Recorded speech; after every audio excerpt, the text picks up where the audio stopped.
আমি হচ্ছি প্রথমত দৌলতাবাদ অঞ্চলের গ্রাম প্রধান নুরে সালমা খাতুন।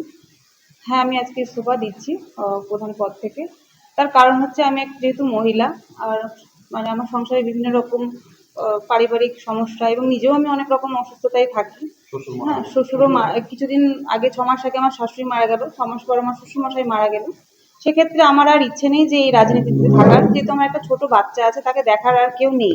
সেক্ষেত্রে আমি স্ব ইচ্ছায় আমার হাজবেন্ডের সাথে আলোচনা করে, আমার নেতাদের সাথে আলোচনা করে আমি আজকে ইস্তফা দিলাম। আমি তৃণমূল থেকে ছিলাম।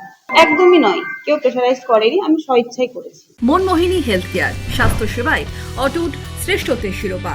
জেলায় প্রথম robotic knee replacement, cardiology with cath lab, neurosurgery, specialized trauma unit থেকে স্পাইন ট্রেন, একগুচ্ছ পরিষেবায় নিয়োজিত। Manmohini health care, quality care with personal touch, Baharampur শিল্প তালুক।